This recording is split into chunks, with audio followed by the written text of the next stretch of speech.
You like ghost stories? The old man asked. I don't believe in ghosts, said Beam. That's not what I asked.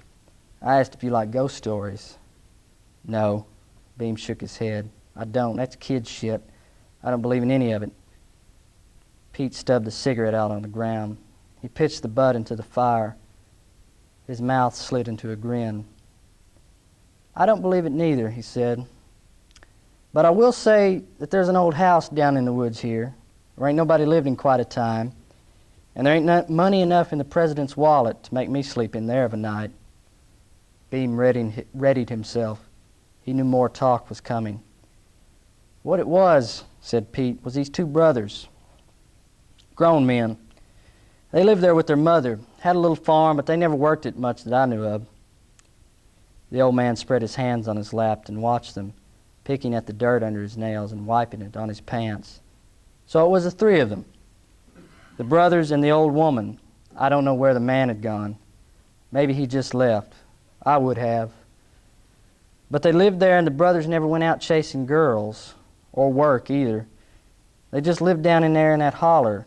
One was all right, but the other, he was kind of simple, and the old woman was old.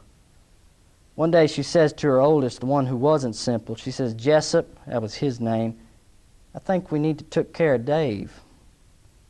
That was the one that was simple. She says, we got to be rid of Dave. He eats all the groceries and can't hardly talk, and he's not bringing any respect to me and you. Jessup said that he reckoned she was right.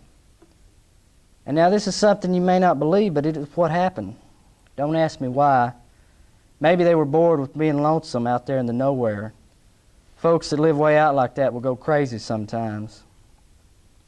But Jessup took Dave out one night in the woods and got him drunk and tied him hands and feet to an old dray pony they had. I guess they wanted rid of the pony too. So he's got Dave drunk and tied in the saddle, and then he ties a rag soaked in kerosene to the pony's tail and lights it, and there they go, off through the dark, the horse bucking wild and screaming, and poor Dave screaming too, with that flame growing smaller and smaller as it went slithering off through the dark. Pete dipped the spoon into the salve and held his hand over it, testing it for coolness. So they got rid of Dave, they reckon. But then Jessup went out one day doing I don't know what. Maybe he had him a still going somewhere, though they takes work, and I don't think that old boy Jessup was too fond of sweating. But he liked dollars. Hell, who don't like a dollar? Anyway, he come back and the old woman was gone, which was some curious, seeing as she never went further than the toilet they dug out back. But there the house was, empty as Christ's tomb. Jessup sat around the house for 2 days waiting for the old woman to come back. Then he goes out looking for her, thinking how maybe she'd got drunk and wandered off somewhere. And he's gone for the good part of a day, and when he comes back, it's nighttime, and there's a lamp burning in the window. And he creeps up and looks inside the house. And there his mother is, sitting on the bare floor of the living room with not a stitch of clothes on. Her hair was full of leaves, and her body was streaked with dirt like she'd been drugged through a creek, and she was just staring at the window, looking right at it, like she was waiting for his face to come up in it. And when Jessup looked in at her, she started screaming, beating herself and waving her arms. And then the horse comes tromping into the living room, blinking its sad eyes at her, like it was wondering what the old woman had to scream about. It didn't have but a stub of a tail left, and its rump was burned black, and it stood there in the house looking at the crazy old woman while she screamed and beat herself. Pete sat back against the log he'd been resting on. That's the way Jessup told it when he wandered into town the next morning. He was pale as an old fishbone and looked crazy. Well, all that we found, me and the ones who went out to the place, was that horse in the living room, standing with its head in the fireplace like it was a feeding trough. There weren't no old woman, and there weren't no Dave. And they weren't never found either, but I've heard a few old fox hunters say they have seen things in these woods. In the black of the moon, they say they see an old naked woman wandering lost through the trees, and that they hear a man laughing awful. They say the hounds won't run in that holler where the house still stands yet. It's marked ground, you see, and the dogs know it. Me, I don't much believe in hauntings, but I will say that a place can get old just like a body, and a place can die out just like a body. And once a thing dies, it starts to rot, And what is rot but a kind of haunting?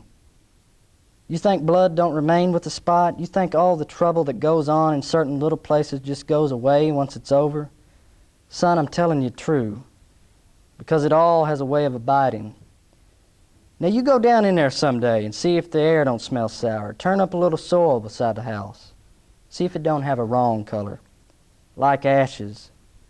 See if you don't think after going down in that holler and looking on that old house that has been failing for years, see if you don't think one night can be binded with all other nights. There is a dark that has no day in some places, and that holler is one of them. Pete finished and dug another smoke from his pouch.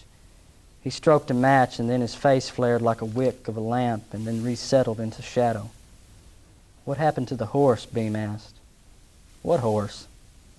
The dray pony, the one with its tail burned off. What happened to it? Pete dragged on the cigarette. That, he said, is not part of the telling. Beam slid his hand over the grass, the tip of each blade leaving a graze of dew on his palm. Far off in the dark, an owl called. Then a kildee flared down from the cedars, spinning in the firelight, shrilling high, and there were bats as well now, fluttering about in the whipping shadows. Why did you tell me that? Beam asked. Pete shrugged. I don't know, really, he said.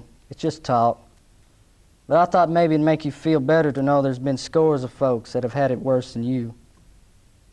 It don't make me feel no better, said Beam. No, it never does, said Pete. Thank y'all.